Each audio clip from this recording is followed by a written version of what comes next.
জাল নথির ভিত্তিতে দুই ব্যবসায়ীকে জেলে পাঠানোর অভিযোগ পুলিশের বিরুদ্ধে। অপরাধীকে বাঁচাতে সাবেক ডিবি প্রধান হারুনের পাতানো ব্রিফিং।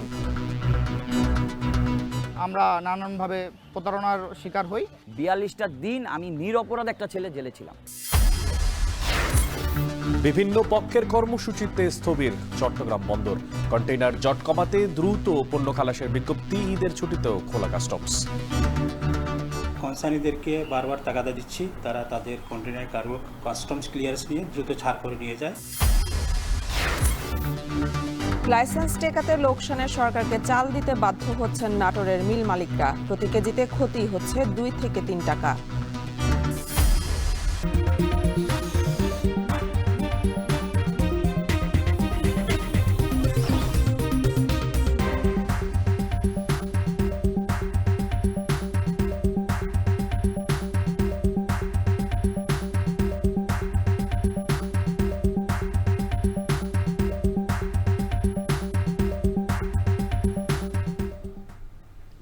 স্বাগত। এখন সকালে পুরো আয়োজন জুড়ে সঙ্গে আছি আমরা দুজন, আমি মেহেরিনে আনি, আমি মশিউর অনিক।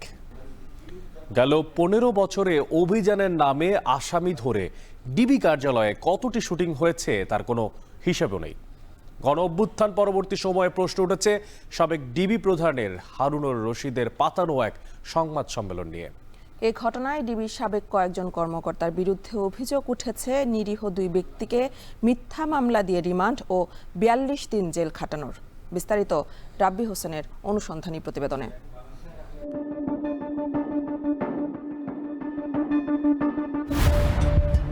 টাকা দিয়ে একটা যোগসাজশ স্থাপন করে গেল 15 বছরে মিন্টু রোডে পুলিশের গোয়েন্দা বিভাগ ডিবি কার্যালয়ের অভ্যন্তরে গণমাধ্যমে প্রচারের জন্য যে শুটিংগুলো ধারণ করা হয়েছে এটি তার একটি।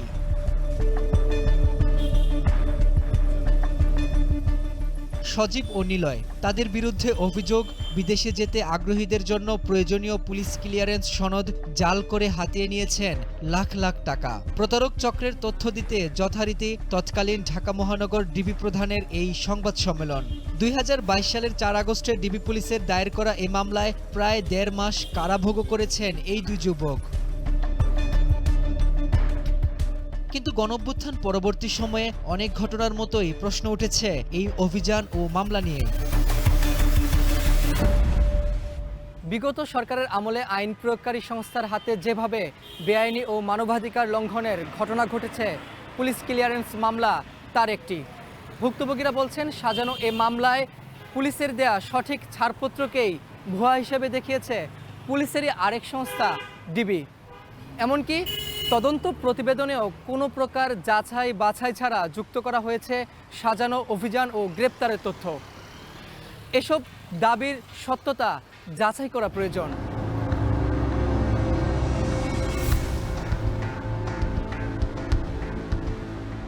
জানা যায় 2022 সালের 1 আগস্ট জনশক্তি রপ্তানি কোম্পানি জেএসএন ইন্টারন্যাশনালের প্রধান কার্যালয়ে অভিযান চালায় ডিবি পুলিশ।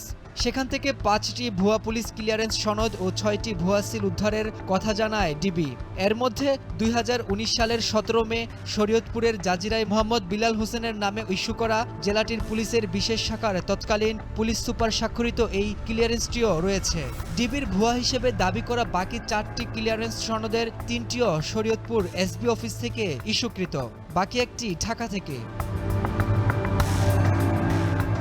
সেদিনই ওই সংস্থার এমডি ও সিইও সজীব ও নিলয়কে সেখান থেকে আটক করা হলেও ডিবি তাদেরকে গ্রেপ্তার দেখায় 4 আগস্ট। মামলার এজাহারে ও চার্জশিটে উল্লেখ করা হয় বনানীর 6 নম্বর রোডের জিলমরিয়ম ভবনের 3 তলার জেএসএন ইন্টারন্যাশনালের অফিসে অভিযান চালিয়ে তাদের গ্রেপ্তার করা হয়েছে। এখন সেখানে প্রতিষ্ঠানটির অস্তিত্ব না থাকলেও ভবনটির নিরাপত্তা কর্মীরা জানান অফিসটি ছিল ভবনটির 5ম তলায়। এখানেও ট্রেড লাইসেন্সের সাথে মামলার এজাহারের তথ্যের গরমিল। পুরো কয়তলায় ছিল?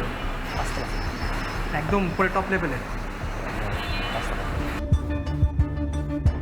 অভিযোগপত্রে দেখানো হয় মোহাম্মদ বিলাল হোসেন, রুহুল আমিন মাদবর সহ বাকি 3টি ক্লিয়ারেন্সের তথ্য। জব্দ তালিকায় দেখানো সেই পুলিশ ক্লিয়ারেন্স সার্টিফিকেটগুলোর কয়েকটি কপি এসেছে আমাদের হাতে। 4-5টা প্রিন্টেড পুলিশ ক্লিয়ারেন্স এবং কিছু সিল রেখে আমাদের দাঁড় করে প্রেস। 42টা দিন আমি নিরপরাধ একটা ছেলে জেলে ছিলাম। আমরা চেষ্টা করতেছিলাম শিবদুর বাসার বাবুর মাধ্যমে পাঠানোর জন্য, কিন্তু সেই পাঠানোর প্রক্রিয়াধীন অবস্থায় আমরা নানানভাবে প্রতারণার শিকার হই। এবার জব্দ তালিকায় দেখানো পুলিশের দেয়া এই ছাড়পত্রগুলো শরীয়তপুর এসবি অফিসে গিয়ে যাচাই করি। যাচাই বাছাই শেষে জেলাটির অতিরিক্ত পুলিশ সুপার জানায় পুলিশ ক্লিয়ারেন্সগুলো জাল নয়, 4টি সঠিক সেই তথ্য রয়েছে পুলিশের ওয়েবসাইটে। 5টি ভেরিফিকেশন সার্টিফিকেট আমরা চেক করেছি এবং চেক করে আমরা যেটা দেখতে পেয়েছি যে এটি আমাদের জেলার থেকে, অত্র জেলার থেকেই ইস্যুকৃত, এবং এই ডেটাটা আমরা চেক করে দেখেছি যে এই সার্টিফিকেটগুলো জাল না। পুলিশের দেয়া মামলার সম্পূরক অভিযোগপত্রে পুলিশের দেয়া এই সনদগুলোর নাম পরিচয় ঠিক থাকলেও ইস্যুকৃত তারিখ, রেফারেন্স নাম্বার, কোথাও কোথাও ইস্যু করা পুলিশের কর্মকর্তাদের নামের ক্ষেত্রে ভিন্ন তথ্য পাওয়া যায়। প্রশ্ন হলো, সঠিক ছাড়পত্র সনদ নকল করে অসামঞ্জস্য তথ্যের সনদ তৈরি তাহলে করলো কে? ভুক্তভোগীদের আঙুল তৎকালীন ডিবির কর্মকর্তা নাজমুলের বিরুদ্ধে, যদিও এই ব্যাপারে আর কথা বলতে রাজি নন মামলার তদন্তকারী কর্মকর্তা। এক কথায় হচ্ছে কি, এটা বিচারাধীন। এখন এই ব্যাপারে তো আর আমি কিছু, আমার যা মতো চাষিটি দিয়ে আসছি, বাকিটা আদালতের সিদ্ধান্ত। এডিসি নাজমুলকে চ্যালেঞ্জ করতেছি, আমাকে একটা জিডি দেখাক। এখন প্রশ্ন উঠেছে, পুলিশ ক্লিয়ারেন্স সার্টিফিকেট জাল, লাখ লাখ টাকা হাতিয়ে নেওয়ার অভিযোগ দেখিয়ে মামলা দিয়ে কারাভোগ করানোর নেপথ্যে আসলে কে? 30টার মতো অ্যাপ্লিকেন্টের ফাইল নিয়ে রোমানিয়ার ভিসা প্রসেসিং এর জন্য। এখানে অভিযোগের তীর নিষিদ্ধ ঘোষিত ছাত্রলীগের নেতা আবু সাইদ মজুমদারের ভাগিনা সিফাতুল বাশারের বিরুদ্ধে। সে নিজেও একজন মানব সম্পদ রপ্তানির সঙ্গে জড়িত। এমপ্লয়ি রিক্রুট করতে পারবে না। 2023 সালে সজীব নিলয় সহ একাধিক ভুক্তভোগী সিফাতুল বাশার সহ বেশ কয়েকজনের নামে প্রতারণার অভিযোগে মামলা করলে মোড় ঘুরে যায় ঘটনার। ডিবির দায়ের করা মামলায় কারাভোগ করে সজীব নিলয়। একই অভিযোগে সজীবের দায়ের করা মামলায় সিফাতুল বাশারের বিরুদ্ধে অর্থ হাতিয়ে নেয়া, জাল ওয়ার্ক পারমিট দেয়া সহ নানা অভিযোগের সত্যতা পায় পুলিশ। পরে মামলার অভিযোগপত্র গ্রহণ করে চলতি বছরের এপ্রিলে আসামির বিরুদ্ধে গ্রেপ্তারি পরোয়ানা জারি করেন আদালত। বন্ধু মানুষ, আমি তো সবার কাছ থেকে 6-7-8 লাখ টাকা করে নেই, তোর 4-4.5 লাখ টাকার মধ্যে তোরটা হয়ে যাবে। এ ধরনের মামলায় ভুক্তভোগীদের জন্য আইন থাকলেও ক্ষতিপূরণ দেওয়ার নজির নেই। পুলিশ ক্লিয়ারেন্স জাল কি জাল না সেটা তো পুলিশের নিজেদেরই জানার কথা। তারা ইস্যু করেছে, সে যেই থানা থেকে যেই ইস্যু করুক না কেন, ফলে এটা আইডেন্টিফাই করা বা আগে এটাকে জেনে নিয়ে তারপরে মামলা করতে যাওয়া, এটা খুব বেশি কঠিন কিছু কাজ ছিল না। জেনে শুনে হয়রানিগুলো করেছেন। এমন পরিস্থিতিতে এসব মামলায় শেষ পর্যন্ত অভিযুক্ত পুলিশ কর্মকর্তাদের বিরুদ্ধে অভিযোগ প্রমাণিত হলে প্রতিকারের দিকে তাকিয়ে আছেন ভুক্তভোগীরা। রাব্বি হোসেন, এখন, ঢাকা। ভোলার দৌলত খান উপজেলায় বিদেশে যাওয়ার নামে প্রতারণার ফাঁদে নিঃস্ব হয়েছে শতাধিক পরিবার। দালাল চক্রের খপ্পরে বিদেশে চাকরি না পেয়ে দেশে ফিরেছেন অনেকে, কেউ আবার খাচ্ছেন জেল, এমনকি অনেকের হদিস পাচ্ছেন না স্বজনরা। ভুক্তভোগীদের আইনের আশ্রয় নেওয়ার পরামর্শ স্থানীয় প্রশাসনের। অঙ্কুর রায়ের ছবিতে ইমতিয়াজুর রহমানের প্রতিবেদনে বিস্তারিত। ভোলার দৌলত খানের চরশবি গ্রামের ষাটোর্ধ্ব বৃদ্ধা হাসান বানু 3 বছর আগে ছোট ছেলে মুসলিউদ্দিনকে স্থানীয় নাজিমুদ্দিন ও হেলালের মাধ্যমে পাঠিয়েছিলেন মধ্যপ্রাচ্যের দেশ দুবাইতে। ভালো চাকরি আর সুযোগ সুবিধার কথা থাকলেও কোনোটিই মেলেনি। 2 বছর কোনোরকম কাটলেও শেষমেশ ঠাঁই হয়েছে দুবাইয়ের কারাগারে। অভাবের সংসারে ছেলের রেখে যাওয়া 4 সন্তান, স্ত্রী ও অসুস্থ স্বামীকে নিয়ে বিপাকে এ বৃদ্ধা। আমার ফুতরে আমি চাই, আমি টাকাও চাই না, পয়সা চাই না, বিদেশও আমার আর লাগবো না। আমি ঘরে যে কিভাবে সংসার চালাই আমার নানত করলো। স্থানীয় বাসিন্দা ও ভুক্তভোগীদের অভিযোগ, চরশবি গ্রামে নাজিমুদ্দিন, কাশেম, হেলাল আর নুরুদ্দিন মিলে গড়ে তুলেছেন মানব পাচার ব্যবসার চক্র। দুবাই, ওমান, কুয়েত, কাতারে চাকরি দেওয়ার কথা বলে গেল 6 বছরে শতাধিক ব্যক্তিকে ফাঁদে ফেলেছেন। কিন্তু বিদেশে ভালো চাকরির বদলে ভুক্তভোগীদের কপালে জুটেছে নির্যাতন ও অত্যাচার। আর এই প্রতারণার ফাঁদে পড়ে নিঃস্ব হয়েছেন অনেকে। 3 জন মানুষ আমার স্বামীটা নিয়ে জেল আটকিয়ে দিছে। 10 লাখ টাকা দিছি, একবার হেডিও মারিয়ে দিছে, কইছে ছুটাইবো, ছুটাই নাই। এই হেল্লালেরা নিছে আমার আব্বুরে, হেল্লাল নাহিদ। তোদের কাছে আমরা জিজ্ঞেস করলে বলে যে উনি জেলে আছে, কি কারণে আছে সেটা বলে না। এই দালালদের খপ্পরে পড়ে যারা আজকে নির্যাতিত, টাকা পয়সা দিতে পারে না বাড়িতে, তাদের যেন দ্রুত আইনের আওতায় আনে। তবে এ বিষয়ে অভিযুক্ত নাজিমুদ্দিনের বক্তব্য পাওয়া না গেলেও তার স্বজনরা তাকে নির্দোষ দাবি করেন। দেখেন জানেন যে আদৌ কি গুম নাকি আর নিজা কোম্পানি খুলতে যায় মানে দ্বন্দ্ব হয়েছে পোলাপাইন সব আপনার কোম্পানিতে নামিয়ে যায় আপনার এরা নতুন কোম্পানি করতে আবার এরাই মালিক হইতে চায়। চক্রটির প্রতারণা বন্ধ ও দোষীদের বিচার দাবিতে ভুক্তভোগী ও তাদের স্বজনরা মানববন্ধন করেছেন। স্থানীয় বাসিন্দারা বলছেন, এ ধরনের প্রতারণা রোধে দরকার ব্যাপক সচেতনতা আর প্রশাসনের কঠোর নজরদারি। উচ্চ বেতনে চাকরি দেওয়ার লোভ দেখিয়ে নিরীহ সাধারণ মানুষকে ভিটা মাটি বিক্রি করে বিদেশে যেতে বাধ্য করছে। তাদেরকে রক্ষা করতে হবে এবং রক্ষা করার জন্য সরকারের অতি দ্রুত এদের বিরুদ্ধে আইনগত পদক্ষেপ নিতে হবে। উপজেলা নির্বাহী কর্মকর্তা বলছেন, প্রতারক চক্রের বিরুদ্ধে ব্যবস্থা নেওয়া হবে। এছাড়া ভুক্তভোগীদের যথাযথ কর্তৃপক্ষের কাছে আইনি সহায়তা চেয়ে আবেদন করার পরামর্শ তার। যারা ভিকটিম আছেন তারা যেন যথাযথভাবে আমাদের কাছে আবেদন করেন এবং আমরা এক্ষেত্রে সর্বোচ্চ আইনগত ব্যবস্থা গ্রহণ করব এবং ভবিষ্যতে যেন কেউ এই ঘটনার পুনরাবৃত্তি না করে সেটা আমরা নিশ্চিত করব। দালাল চক্রের খপ্পরে নিরীহ মানুষের উন্নত জীবনের স্বপ্ন প্রতিনিয়ত দুঃস্বপ্নে পরিণত হচ্ছে। তাই অবৈধ মানব পাচার রোধ ও প্রতারণা বন্ধে প্রশাসনের কার্যকর পদক্ষেপের প্রত্যাশা ভুক্তভোগী ও স্থানীয় বাসিন্দাদের। ইমতিয়াজুর রহমান, এখন ভোলা। জাপানের টোকিওতে নিক্কেই ফোরামে ভাষণের পর প্রশ্নোত্তর পর্বে কথা বলছেন প্রধান উপদেষ্টা ডক্টর মোহাম্মদ ইউনূস। সরাসরি চলে যাচ্ছি সেখানে। The same rules, same procedures, same institutions, the institutions which created forces to kill people. They don't want that instead. China, like police, army, paramilitary, whatever. We don't want them to be continuing the same policy and kill people. So we want to redesign this whole thing. Redesign judiciary. Judiciary is used as a weapon. It's weaponized judiciary. If the government doesn't like you, they can condemn you to the rest of your life in jail in a fake case. And judiciary will go along with it. So those kind of things. And if you have stole billions of dollars and you got caught, judiciary will release you. You have no case against you. So that's what the judiciary. So we want to redesign the whole judiciary for that. How to choose your people who will be heading the judicial system, running the judicial system, judges and so on, how you select your judges. So the whole regime, old type of regime cannot create again. Because if you keep the rules the same, sooner or later, all governments will follow the same path because it allows you to do that. So reform is one agenda for us. Next one is trial the people who are perpetrators of all crimes in this country. So we have an international tribunal to try the whole criminals. So this is number 2. Number 3 is election, finally the election. So we have been explaining to people the election will be held between end of this year, in December, or maximum of June. But some politicians say, why we should do the December, which is the advice. It all depends how much reform we have done. We don't want to leave the country with the old institutions remaining as it is. So we want to make sure we do that.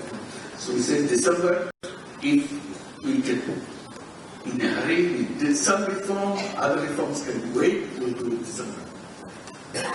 But if we need a good job at the reform, we have to wait 6 months more. So that's what we're doing. There are opinions that some say, let's get it out, get the election done, and hand over to the politicians. So that's one view, that's why the politicians are looking for. Not all political parties, just one particular. So that's about what's happening. I don't know.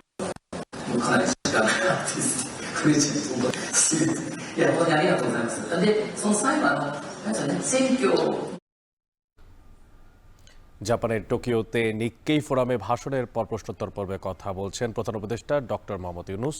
সরাসরি যুক্ত ছিলাম সেখান থেকে। Customs কর্মকর্তাদের টানা কর্মবিরতি, পরিবহন শ্রমিকদের ধর্মঘট এবং বন্দর শ্রমিকদের মিছিল, মিটিং, সমাবেশ, এই সবকিছুতে স্থবিরতা দেখা দিয়েছে চট্টগ্রাম বন্দরে। আর এতে বেড়েছে কন্টেইনার জট। সামনে টানা 10 দিনের ঈদের ছুটি, আর এই ছুটিতে জট আরও তীব্র হতে পারে বলছেন ব্যবসায়ীরা। আর এই অবস্থায় দ্রুত পণ্য ডেলিভারি দিতে তাগাদা দিয়ে বিজ্ঞপ্তি দিয়েছে বন্দর কর্তৃপক্ষ। পণ্য ডেলিভারি নিরবিচ্ছিন্ন রাখতে ছুটির সময়ও বিকল্প ব্যবস্থায় খোলা থাকবে বলছে কাস্টম হাউস। তবে 6 দিন সংশ্লিষ্ট প্রতিষ্ঠান বন্ধ থাকায় তা খুব একটা কার্যকর হবে না বলে মনে করছেন বন্দর ব্যবসায়ীরা। বিস্তারিত জানাচ্ছেন হাজিরা শিউলি। গেল 15 মে শ্রমিক নেতাকে মারধরের প্রতিবাদে কর্মবিরতি পালন করে কন্টেনার পরিবহনকারী গাড়ি শ্রমিকরা। এরপর এনসিটি টার্মিনাল বিদেশিদের দেয়ার প্রতিবাদে মিছিল, মিটিং। সবশেষ রাজস্ব বোর্ড বিভক্তির প্রতিবাদে কাস্টমস কর্মকর্তাদের কর্মবিরতি। গেল কয়েক সপ্তাহে এমন সব অস্থিরতায় চট্টগ্রাম বন্দরে ব্যাহত হয়েছে পণ্য খালাস ও ডেলিভারি কার্যক্রম। এতে বন্দরে জমেছে প্রায় 42,000 টুয়েস কন্টেইনার। ঈদের আগেই বন্দরে এমন কন্টেইনার জটে দুশ্চিন্তায় ব্যবসায়ীরা। কারণ ঈদের ছুটিতে এক সপ্তাহের বেশি সময় শিল্প কারখানা বন্ধ থাকায় আমদানি রফতানির চাপ বাড়ে কয়েক গুণ। অথচ তার আগেই জেটিতে পণ্য ওঠানামায় ধীরগতির কারণে বহির্নোঙরে 4-5 দিন ধরে পণ্য খালাসের অপেক্ষায় থাকছে জাহাজ। এ অবস্থায় দ্রুত পণ্য ডেলিভারি নিতে বিজ্ঞপ্তি দিয়েছে বন্দর কর্তৃপক্ষ। আমরা আমদানিকারকদেরকে, কনসার্নিদেরকে বারবার তাগাদা দিচ্ছি, ইনস্ট্রাকশন দিচ্ছি যাতে তারা তাদের কন্টেনার কার্গো কাস্টমস ক্লিয়ারেন্স নিয়ে দ্রুত ছাড় করে নিয়ে যায়, যাতে ঈদের সময় কোনো ধরনের পণ্য ঘাটতি বাজারে না হয়। ঈদের ছুটিতে আমদানি পণ্য ডেলিভারি ও রফতানির স্বার্থে কাস্টমস ও বন্দরে ব্যাংকের কিছু শাখা 3 দিন খোলা থাকবে। তবে তা জট কমাতে খুব একটা প্রভাব ফেলবে না বলে মনে করেন ব্যবহারকারীরা। আমদানি রপ্তানির যে ইন্ডাস্ট্রিগুলো আছে, বিশেষ করে তৈরি পোশাকের যে শিল্পের যে প্রতিষ্ঠানগুলো আছে, তারাও কিন্তু একটা এই বন্ধ উপভোগ করতে যাচ্ছেন। তাহলে দেখা গেছে যে আমদানি এবং রপ্তানি পণ্য তারা গ্রহণ কিংবা রপ্তানি পণ্য পাঠানোর যে প্রক্রিয়াটা, সেটিও কিন্তু স্বাভাবিকভাবেই আগের মতো স্বাভাবিক থাকবে না। এ অবস্থায় ঈদের আগে পণ্য ডেলিভারি নিতে বন্দর ও কাস্টমস কর্মকর্তাদের আন্তরিক সহযোগিতা চান C&F এজেন্টরা। একই সাথে শিপিং এজেন্ট ও ফ্রেট ফরওয়ার্ডারদের অফিস খোলা রাখার আহ্বান তাদের। শিপিং এজেন্ট থেকে আমাদের ডেলিভারি অর্ডার নিতে হবে, ফ্রেট ফরওয়ার্ডার থেকে এনওসি নিতে হবে। ওনাদের অফিস যাতে হুট করে দুপুরবেলায় বন্ধ হয়ে না যায়, ওনারা সাফিসিয়েন্ট টাইম নিয়ে অফিস করবেন যাতে আমরা এইগুলি করতে পারি। এরপরে বন্দরে আমরা যাব ডেলিভারি নিতে। ডেলিভারিতে কাস্টমস এবং বন্দরের দুই দিকেরই কর্মকর্তা কর্মচারীর প্রয়োজন হয়। চট্টগ্রাম বন্দরের ইয়ার্ডে কন্টেইনার ধারণ ক্ষমতা প্রায় 54,000 টুয়েস। প্রতিদিন গড়ে ডেলিভারি হয় 4 থেকে 4,000 টুয়েস কন্টেইনার। যদিও ঈদের ছুটিতে ডেলিভারি হয় মাত্র 500 থেকে 1,000 টুয়েস। হাজিরা শিউলি, এখন চট্টগ্রাম। সরকারের বেঁধে দেয়া 49 টাকা কেজিতেও চাল সরবরাহ করে লোকসানে নাটোরের মিল মালিকরা। লাইসেন্স টিকিয়ে রাখতে অনেকটা বাধ্য হয়ে কেজিতে 2 থেকে 3 টাকা লোকসান গুনছেন তারা। মিলাররা বলছেন, বাজারে ধানের দামের সাথে সরকারের পার্থক্য, যেই চালের দাম তা উৎপাদন খরচে পড়ছে বেশি। আর এই অবস্থায় চুক্তি করেও চাল না দেয়ায় বাতিল করা হচ্ছে অনেকের লাইসেন্স। আর এতে চালের যে লক্ষ্যমাত্রা তা পূরণ হলেও ধান সংগ্রহ নিয়ে রয়েছে সংশয়। এ বিষয়ে একটা প্রতিবেদন আছে, তা দেখে নেব। নাটোর শহরের ফুলবাগান এলাকার খান রাইস মিলের মালিক মহিদুল ইসলাম খান। চুক্তি অনুযায়ী প্রতি বছর খাদ্য বিভাগে চাল সরবরাহ করেন তিনি। এবারও অনুমতি পেয়েছেন 31 টন চাল সরবরাহের। তবে সরকার নির্ধারিত মূল্যের চেয়ে বাজারে ধানের দাম বেশি হয়, বেড়েছে চাল উৎপাদন খরচ। এতে প্রতি কেজিতে 2 থেকে 3 টাকা লোকসানে চাল সরবরাহ করে প্রতি বছর বিপাকে পড়তে হচ্ছে তার। জানান, এবারও লোকসান দিতে হবে লাখ টাকা। এখন আমরা যদি উৎপাদন করি, তাও আমাদের উৎপাদন যায় দাঁড়াচ্ছে 52-53 টাকা। এতে গভর্নমেন্টকে যদি আমরা চাউল সাপ্লাই দেই, সেক্ষেত্রে আমাদের প্রচুর পরিমাণে লস দিতে হচ্ছে। মিলাররা বলছেন নাটোরে মোটা জাতের ধান তেমন চাষ না হয় বিভিন্ন জেলা থেকে সংগ্রহ করতে হয় ধান। এতে 1 কেজি চাল উৎপাদন খরচ পড়ে 51 থেকে 52 টাকা, তবে সরকার কিনছে 49 টাকা দরে। লাইসেন্স টিকিয়ে রাখতে অনেকটা বাধ্য হয়ে চাল সরবরাহ করতে হচ্ছে তাদের। সিস্টেম করছে শর্টিং করে চাউল দিতে হয়, এর জন্য বাজারের সাথে অ্যাডজাস্ট করে আমাদের হচ্ছে না, জন্য আমরা অনেক মিলারে চাউল দিতে পারতেছে না। এই প্রতিষ্ঠান চালানোর স্বার্থে আমরা সরকারকে লস দিয়ে চাল দিতে বাধ্য হচ্ছি। আমি 1 বছর শুধু একটা সিজন চাউল আমি দিছিলাম না, এই কারণে সরকার আমার লাইসেন্সটা বাতিল করছে। গেল আমন মৌসুমে চুক্তি অনুযায়ী ধান চাল সরবরাহ না করায় 74টি মিলের লাইসেন্স বাতিল করে জেলা খাদ্য বিভাগ। এবার প্রথমবারের মতো খাদ্য বিভাগের সাথে 85টি মিল মালিক চুক্তি করায় পূরণ হয়েছে চাল সরবরাহের লক্ষ্যমাত্রা। তবে ধানের লক্ষ্যমাত্রা পূরণ নিয়ে সংশয়ের কথা বলছেন জেলা খাদ্য নিয়ন্ত্রক।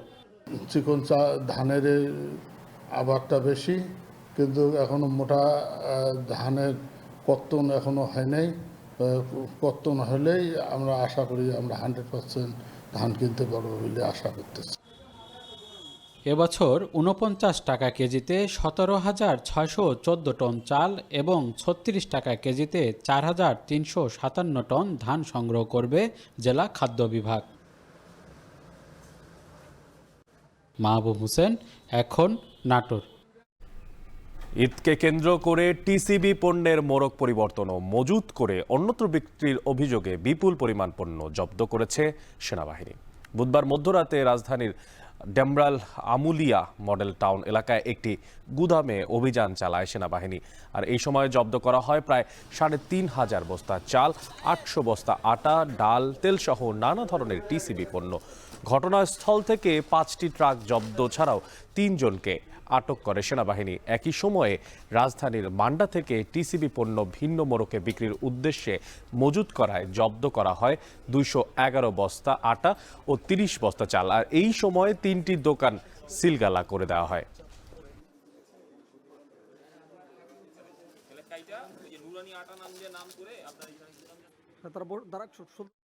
এগুলো সবই হচ্ছে টিসিবির মালামাল। টিসিবির মালামাল খাদ্য অধিদপ্তর জিনিসপত্র। আমরা ইয়াতে গেছিলাম, আপনার ওই যে কি বলো ওটাকে, আমুলিয়াতে। আমরা গোয়েন্দা সূত্রে খবর পাই, যাওয়ার পর ওখানে গেলাম, এই জিনিসটা রেড দিলাম। ওখানে রেড দেওয়ার পর বেসিক্যালি আমরা যাকে ধরছি আসামি, আপনার এখানে আসে, ওনার কাছ থেকে বেসিক্যালি তথ্যটা নেওয়া। বঙ্গোপসাগরে সৃষ্ট লঘুচাপের কারণে গতকাল থেকে বৃষ্টিপাত ও ঝড়ো হাওয়া বইছে উপকূলে। লঘুচাপটি ঘনীভূত হয়ে নিম্নচাপে পরিণত হতে পারে বলে জানাচ্ছে আবহাওয়া অধিদপ্তর। এতে স্বাভাবিক জোয়ারের চেয়ে নদ নদীর পানি বৃদ্ধি পাওয়ার সম্ভাবনা রয়েছে, যার প্রভাবে এখনও আতঙ্কে আছেন ভাঙন কবলিত এলাকার মানুষ। অন্যদিকে লঘুচাপের প্রভাবে পায়রা সহ সকল সমুদ্র বন্দরে জারি রয়েছে 3 নম্বর সতর্ক সংকেত। আবহাওয়া পরিস্থিতির সবশেষ অবস্থা জানাতে বরগুনা থেকে জিয়াদ মাহমুদ ও কলাপাড়ায় আন্দারমানিক নদের তীর থেকে যুক্ত হচ্ছেন জসিম পারভেজ। প্রথমে চলে যাব বরগুনা জিয়াদের কাছে। জিয়াদ, আপনি জানাবেন উপকূল এলাকার আবহাওয়া পরিস্থিতি এখন কেমন?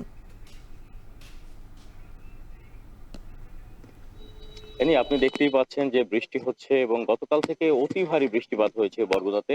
এবং আবহাওয়া অধিদপ্তর যেটি জানিয়েছিল যে উত্তর পশ্চিম এবং তৎসংলগ্ন এলাকায় সৃষ্ট যে লঘুচাপটি, সেটি গতকালই সুস্পষ্ট লঘুচাপে পরিণত হয়েছে এবং এর প্রভাবে কিন্তু বৃষ্টিপাত অব্যাহত থাকবে বলে আবহাওয়া অধিদপ্তর জানিয়েছেন। একই সাথে দেশের সবকটি সমুদ্র বন্দরকে 3 নম্বর সতর্কতা সংকেত দেখাতে বলা হয়েছিল এবং সেই সাথে বলা হয়েছিল যে উপকূলীয় এলাকা জুড়ে কিংবা বন্দর সমূহের উপর থেকে ঝোড়ো হাওয়া এবং সেই সাথে বৃষ্টিপাত অব্যাহত থাকবে। এবং আমরা দেখেছি যে গতকাল থেকে বরগুনাতে বৃষ্টিপাত শুরু হয়েছে এবং সেটি এখানকার যে বৃষ্টিপাতের ধরন দেখে বোঝা যায় যে 180 মিলিমিটার থেকে 240 মিলিমিটার পর্যন্ত বৃষ্টিপাত হওয়ার সম্ভাবনা রয়েছে। আর একটি বিষয় যে এই যে লঘুচাপ, সুস্পষ্ট লঘুচাপ, এর পরবর্তীতে 48 ঘন্টার মধ্যে নিম্নচাপে এটি আরো ঘনীভূত হয়ে রূপ নিতে পারে। তবে ঘূর্ণিঝড় সৃষ্টির যে সংখ্যা সেটি কিন্তু থাকছে না বলে আবহাওয়া বিশেষজ্ঞরা জানিয়েছেন। আরেকটি বিষয় যে একই সাথে নিম্নচাপ সৃষ্টি হলে সেই প্রভাবে কিন্তু পানির উচ্চতা, নদ নদীর জোয়ারের পানির উচ্চতা বৃদ্ধি পেতে পারে এবং সেটি 2 থেকে 3 ফিট পর্যন্ত বৃদ্ধি পেতে পারে। এর ফলে যে নিম্নাঞ্চলগুলো রয়েছে বরগুনা কিংবা পাশের জেলা পিরোজপুরের নিম্নাঞ্চলগুলো রয়েছে, অরক্ষিত বেড়িবাঁধ রয়েছে যেখানে, সেই স্থানগুলো কিন্তু ক্ষতির সম্মুখীন হতে পারে। বিশেষ করে নিম্নাঞ্চলে পানি প্রবেশ করে বসতবাড়ি কিংবা যে ফসলি মাঠ সেগুলো তলিয়ে যেতে পারে এবং ভাঙন সৃষ্টি হতে পারে। আপনাকে জানিয়ে রাখি, বরগুনা জেলায় 805 কিলোমিটার বেড়িবাঁধ রয়েছে, যার মধ্যে প্রায় 10 থেকে 15টি পয়েন্ট অতি ঝুঁকিপূর্ণ অবস্থায় থাকে বর্ষা এলেই, এবং এই ধরনের নিম্নচাপ সৃষ্টি হলে সেই সব স্থান সমূহে ঝুঁকির পরিমাণ আরো বেড়ে যায়। এর ফলে প্রতি মে মাস জুড়েই কিন্তু প্রতি বছর আমরা দেখেছি যে মে মাস আসলেই কিন্তু উপকূলের ভাঙন তীরের যে মানুষ রয়েছেন তারা কিন্তু আতঙ্কে থাকেন, উৎকণ্ঠায় থাকেন। কেননা বিগত দিনের পরিসংখ্যান আপনাকে জানিয়ে রাখি যে বিগত 8টি যে ঘূর্ণিঝড় সৃষ্টি হয়েছিল মে মাসে, 8টি যে ঘূর্ণিঝড় সৃষ্টি হয়েছিল তার মধ্যে মে মাসেই সৃষ্টি হয়েছিল 5টি, এবং এবছরও কিন্তু সেই একই সময়ে নিম্নচাপ সৃষ্টির যে সংখ্যা সেটি কিন্তু উপকূলের মানুষকে ভাবিয়ে তুলছে। তো এখন পর্যন্ত বৃষ্টিপাত অব্যাহত রয়েছে এবং বেলা বাড়ার সাথে সাথে এটি আরো বাড়তে পারে বলে আবহাওয়া অধিদপ্তর জানিয়েছে। তো এই ছিল বরগুনা থেকে আবহাওয়া পরিস্থিতির সবশেষ তথ্য। এবার চলে যাব জসিম, যিনি আছেন কলাপাড়ায়। জসিম, আপনি জানাবেন পায়রা বন্দরের কার্যক্রমে কি কোনো প্রভাব পড়েছে কিনা এই সতর্ক সংকেতের কারণে?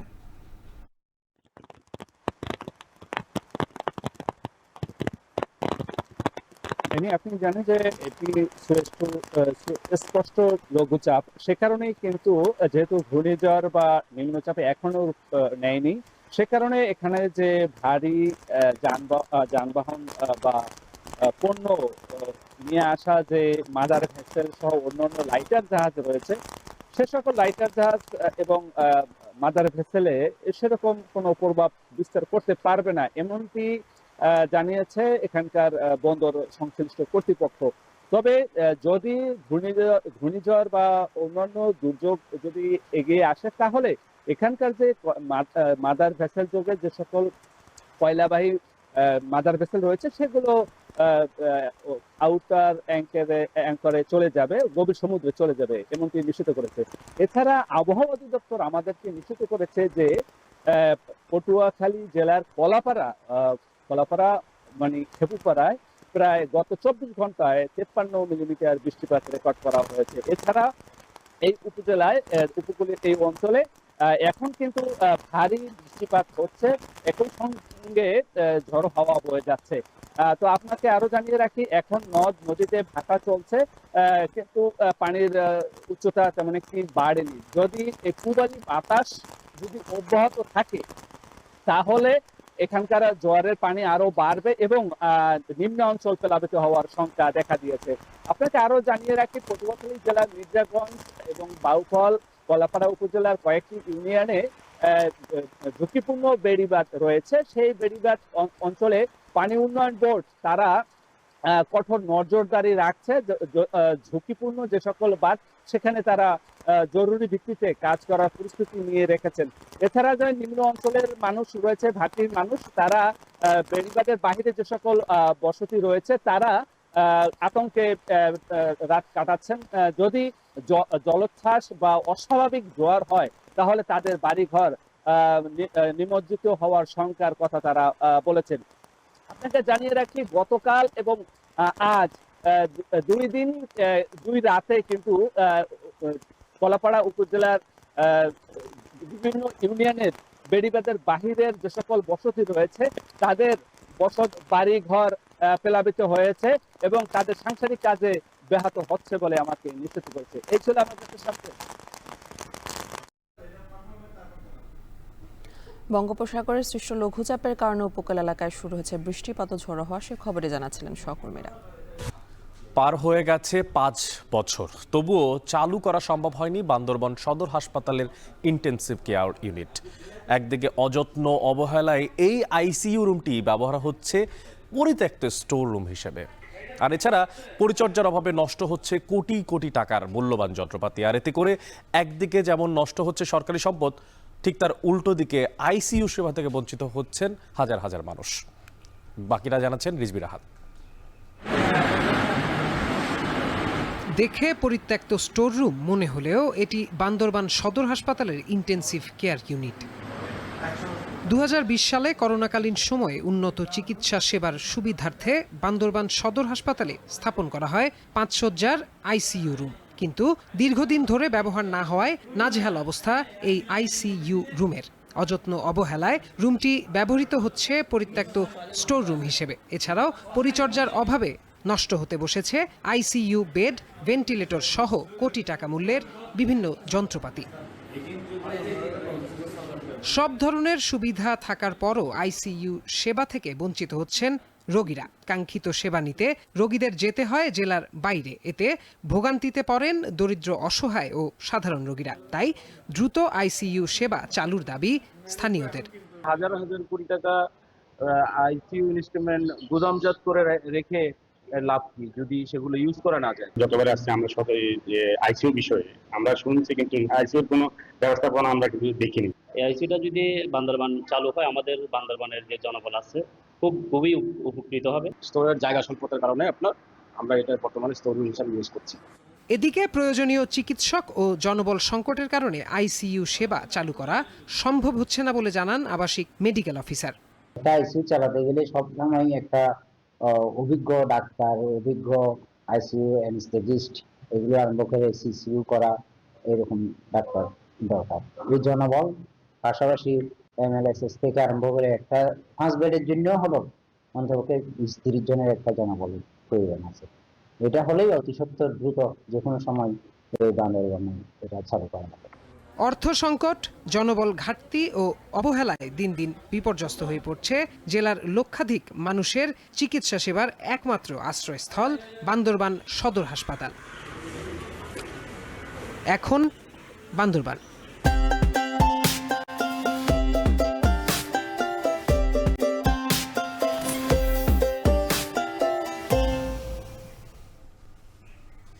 এই তো আর কিছুদিন পরেই কোরবানির ঈদ, আর এই কোরবানির ঈদ যতই ঘনিয়ে আসছে নওগাঁর হাটগুলোতে ততই বাড়ছে পশু সরবরাহ। আর এই বছর পশুর ভালো দাম পাওয়ার আশা করছেন খামারিরা। তবে ঈদকে সামনে রেখে পশু আমদানি ঠেকাতে সরকারের সুদৃষ্টি কামনা করছেন খামারিরা বলছেন প্রাকৃতিক পদ্ধতিতে পশু পালন করেই এবার ভালো দাম পাওয়ার কথা করছেন বলেছে কৃষি বিভাগ। বাকিরা জানাচ্ছেন আব্বাস আলী। নওগাঁ জেলায় ছোট বড় মিলিয়ে অন্তত 40টি পশুর হাট রয়েছে। এগুলোর মধ্যে সবচেয়ে বড় মহাদেবপুর উপজেলার মাতাজি হাট। এবছর হাটে মাঝারি আকারের গরুর চাহিদা বেশি। এক একটি বড় ষাঁড় গরুর দাম 1.5 থেকে 2 লাখ এবং মাঝারি গরুর দাম হাঁকা হচ্ছে 70,000 থেকে 1.5 লাখ টাকা পর্যন্ত। আর বকনা গরুর দাম হাঁকা হচ্ছে 50 থেকে 90,000-এর মধ্যে। তবে দাম কম হওয়ায় চাহিদা বেশি বকনা গরুর। মাঝারি গরু কুরবানিতে সবাই শান্তি পায়, অল্প ভাগে কুরবানি হয়, এককভাবে দেওয়া যায়, এই জন্য এর চাহিদা বেশি। মধ্য সাইজের গরু কিনে আমাদের অনেক কর্তা হচ্ছে এবং উপকারিত হচ্ছে। জেলার 11টি উপজেলায় ছোট বড় মিলিয়ে 38,573টি খামার রয়েছে। ঈদ সামনে রেখে 7,88,320টি গরু, ছাগল, ভেড়া ও মহিষ কুরবানির জন্য প্রস্তুত করা হয়েছে। এবছর খামারিরা প্রাকৃতিক উপায়ে পশুপালন করছেন। আটা, ভুসি, খোল, খড় ও ঘাস খাইয়ে প্রাকৃতিকভাবে খামারগুলোই চলছে পশু মোটাতাজাকরণ। ফলে লালন পালনে বেড়েছে খরচ। বাইরে থেকে গরু আসলে তো গরু তো আপনাদের গরু দাম, আমাদের গরু তো মানে দাম তো কমাই যাবে, আমরা তো খামারে লস খাবো। খাবারের দামের তুলনামূলক লাভজনক কম, এই তো গরুর বাজারের অবস্থা। খামারিরা বলছেন পশু আমদানি রোধ করা গেলে এবার হাটে ভালো দাম পাবেন তারা। এছাড়াও পশু খাদ্যের দাম কমানোরও দাবি তাদের। 1 কেজি তোমার গরুর ভুষির দাম 60 টাকা, 1 কেজি ব্যাটের দাম 40 টাকা 45 টাকা। সেই হিসাবে গরুর বাজার কমই বোঝা যাচ্ছে। 5-7 কেজি গরু বেচা কিনা হয়, 4-5 কোটি টাকা বেচা কিনা হয়। স্থানীয় চাহিদা মিটিয়ে জেলার অতিরিক্ত পশু অন্য জেলায় সরবরাহ করা হবে বলে জানিয়েছেন স্থানীয় জেলা প্রাণী সম্পদ কর্মকর্তা। একই সঙ্গে এবার পশুর ভালো দাম পাওয়ার সম্ভাবনার কথাও জানান তিনি। হাট ব্যবস্থাপনার বিষয়ে আমরা যাতে কোনো বাইরে থেকে যে সমস্ত ব্যাপারীরা আসে তারা নির্বিঘ্নে যাতে গবাদি পশুগুলো অন্যত্র নিয়ে যেতে পারে সেই বিষয়ে আমরা প্রশাসনের সাথে যোগাযোগ রেখেছি, যাতে করে নওগাঁ জেলায় কোনো হাটে কোথাও কোনো বিশৃঙ্খলা সৃষ্টি না হয়। চলতি বছর জেলায় কোরবানির জন্য 3,86,000 পশুর চাহিদা রয়েছে। আব্বাস আলী, এখন নওগাঁ। ধানমন্ডি থেকে মাত্র কয়েক মিনিটের পথ স্বপ্ননিবাস আবাসন প্রকল্প। ওদের একটি সোসাইটির প্রতিটি প্লটই প্রকৃত অর্থে কর্নার প্লট, যেখানে সেখানে বুকিং নয়, প্লটটি যেন ঢাকায় হয়। সিলেটে গত সপ্তাহের মতোই স্থিতিশীল রয়েছে বেশিরভাগ সবজির দাম, তবে টানা বৃষ্টির প্রভাবে কিছু সবজিতে কেজি প্রতি 5 থেকে 15 টাকা পর্যন্ত দাম বেড়েছে। এ নিয়ে আরও জানাতে জেলার সোহবানীহাট কাঁচা বাজার থেকে যুক্ত হচ্ছেন সন্দীপন শুভ। শুভ, আপনি জানাবেন কোন কোন সবজির দামে সবচেয়ে বেশি পরিবর্তন লক্ষ্য করা যাচ্ছে? এছাড়া দাম নিয়ে ক্রেতা ও বিক্রেতারা কি বলছেন?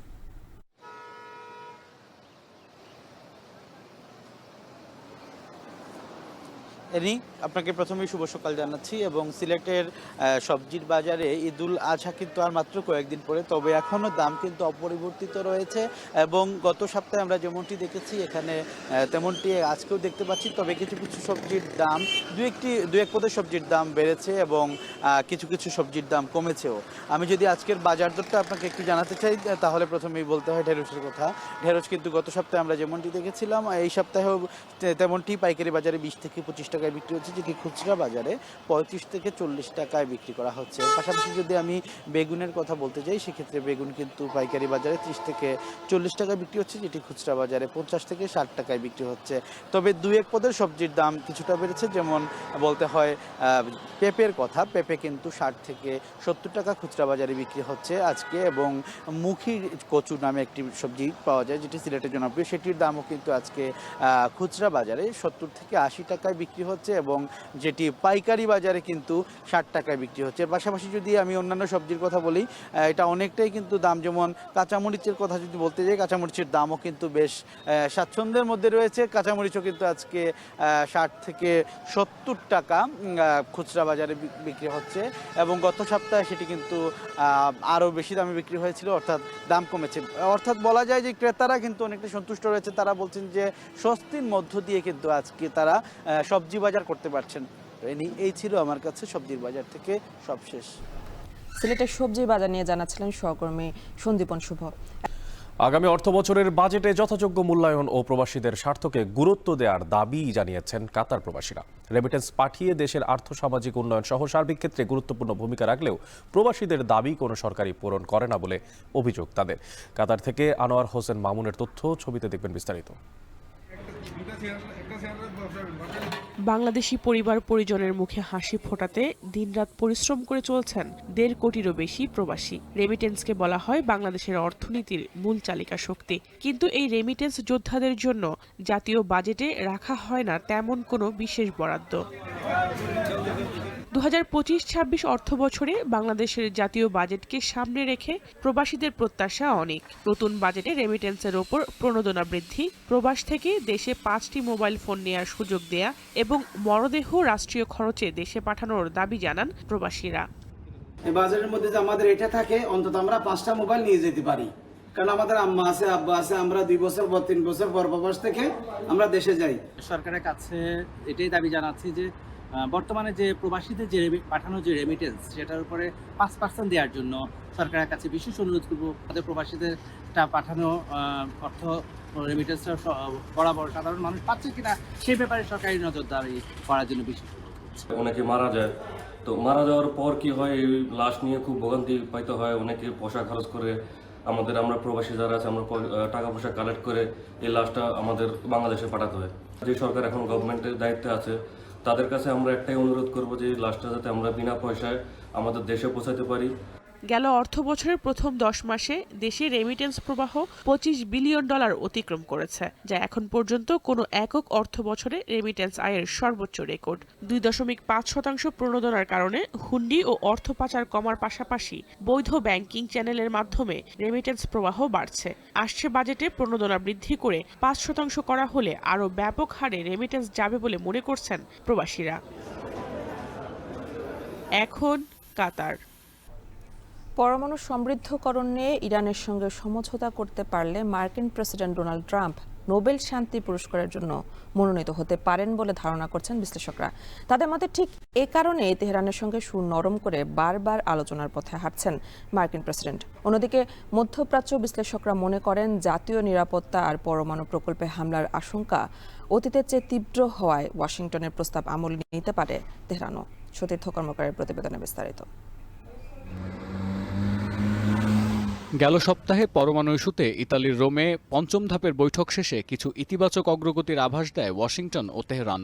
যদিও পরমাণু সমৃদ্ধকরণ নিয়ে যুক্তরাষ্ট্রের যে শর্ত বা প্রস্তাব ছিল তা আমলে নেয়নি ইরান, যার অর্থ এখনও পর্যন্ত দুই দেশের মধ্যে সমঝোতার কোনো আলামত পাওয়া যাচ্ছে না।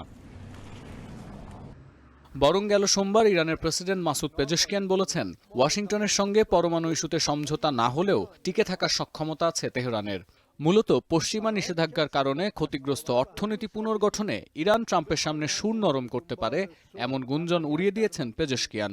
এখন প্রশ্ন উঠছে, ইরানের সঙ্গে পরমাণু চুক্তি করতে মার্কিন প্রেসিডেন্ট ডোনাল্ড ট্রাম্পের এত আগ্রহের কারণ কি? প্রথম মেয়াদের তুলনায় দ্বিতীয় মেয়াদে ইরান ইস্যুতে অনেকটাই সুর নরম করেছেন মার্কিন প্রেসিডেন্ট। পরমাণু স্থাপনা ধ্বংসের হুমকি দিলেও সরে আসছেন না পরমাণু চুক্তির আলোচনা থেকে, বরং ইরান এবং এর অক্ষশক্তির সঙ্গে কূটনৈতিক সম্পর্ক স্থিতিশীল করতে নিয়োগ দিয়েছেন স্টিভ উইটকফের মতো দূরদর্শী প্রতিনিধিকে। বিশ্লেষকরা বলছেন, পরমাণু ইস্যুতে ট্রাম্পের এমন মনোভাব ইঙ্গিত করে তেহরানের সঙ্গে কয়েক দশকের বিরোধ মিটিয়ে বিশ্বে শান্তি প্রতিষ্ঠান নজির স্থাপন করতে মরিয়া হয়ে উঠেছেন মার্কিন প্রেসিডেন্ট। বিশ্লেষকদের মতে, সাবেক প্রেসিডেন্ট বারাক ওবামার মতো ট্রাম্পের নজর এখন নোবেল পুরস্কারের দিকে। আধুনিক বিশ্বে যখন পরমাণু যুদ্ধের আশঙ্কা বেড়েই চলছে, তখন ইরানের সঙ্গে পরমাণু চুক্তি করতে পারলে একে ব্যাজ অব অনার হিসেবেই ধারণ করবেন মার্কিন president. One of the things you have to do is listen to exactly what President Trump said. And I may be picking up on what seems like a small detail, but repeatedly, numerous times, the president has said he wants to win the Nobel Peace Prize. কিন্তু পরমাণু ইস্যুতে Iran কেন যুক্তরাষ্ট্রের সঙ্গে সমঝোতায় যাবে তা নিয়েও প্রশ্ন দেখা দিয়েছে নানা মহলে। শুরুতে তেহরানের ওপর আরোপিত পশ্চিমা নিষেধাজ্ঞা ও অর্থনৈতিক মুক্তির বিষয়টিকে গুরুত্ব দেওয়া হলেও দেশটির সর্বোচ্চ পর্যায় থেকে বলা হচ্ছে, যুক্তরাষ্ট্রের সঙ্গে আপোষ করা ছাড়াও অর্থনৈতিকভাবে ঘুরে দাঁড়াতে সক্ষম ইরান। তবে বিশ্লেষকদের মত, পরমাণু স্থাপনায় বড় ধরনের সামরিক হামলার আশঙ্কা সৃষ্টি হয় শেষ পর্যন্ত ওয়াশিংটনের সঙ্গে এক ধরনের সমঝোতায় আসতে পারে তেহরান।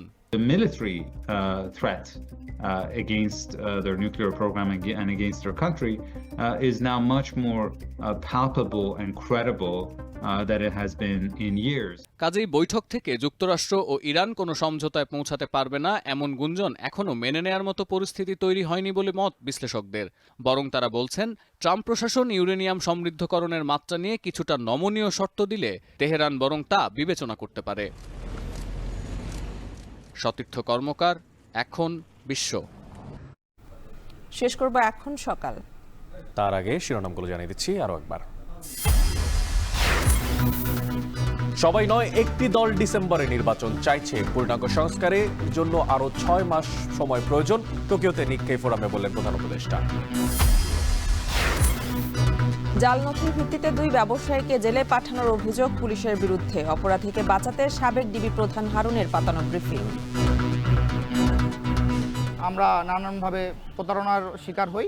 42টা দিন আমি নিরপরাধ একটা ছেলে জেলে ছিলাম।